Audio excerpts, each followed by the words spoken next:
കാസർഗോഡ് 17-കാരനെ നിരന്തരമായി പീഡനത്തിനിരയാക്കിയ വൈദികൻ. അതിരുമാവ് ഇടവക വികാരി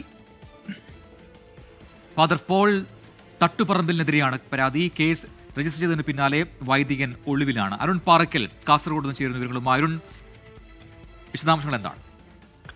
പ്രജിൻ, 2024 മെയ് മാസം 15-ാം തീയതി മുതൽ ഓഗസ്റ്റ് 13 വരെയുള്ള വിവിധ കാലയളവുകളിൽ ഈ കുട്ടിയെ പീഡിപ്പിച്ചു എന്നാണ് ഇപ്പോൾ പരാതി ഉയർന്നു വന്നിരിക്കുന്നത്. കാസർഗോഡ് സ്വദേശിയായ 17-കാരനെയാണ് നിരന്തരമായി പീഡനത്തിന് ഇരയാക്കിയിരിക്കുന്നത്. അതിരുമാവ് ഇടവക വികാരി ഫാദർ പോൾ തട്ടുപറമ്പിനെതിരെയാണ് പരാതി. കുട്ടി പള്ളിയിൽ എത്താറുള്ള കുട്ടിയായിരുന്നു. ഈ സമയത്ത് പലപ്പോഴായി പള്ളിയിൽ വെച്ച് ഈ കുട്ടിയെ ഇടവക വികാരി റൂമിലേക്ക് കൊണ്ടുപോയിരുന്നു. അങ്ങനെ കുട്ടിയോട് മോശമായി പെരുമാറുകയും ശാരീരിക അതിക്രമം നടത്തിയെന്നുമാണ് കണ്ടെത്തിയിരിക്കുന്നത്.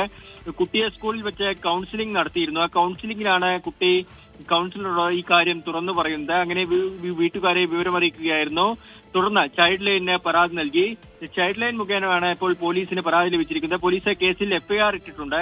ഈ അതിരുമാവ് ഇടവക വികാരി ഫാദർ പോൾ തട്ടുംപറമ്പിൽ ഇപ്പോൾ നിലവിൽ ഒളിവിലാണെന്നാണ് പോലീസ് നൽകുന്ന വിവരം. പ്രജിൻ, ശരി. അരുൺ പാറക്കിലാണ് കാസർഗോഡ് വിശദാംശങ്ങൾ നൽകിയത്.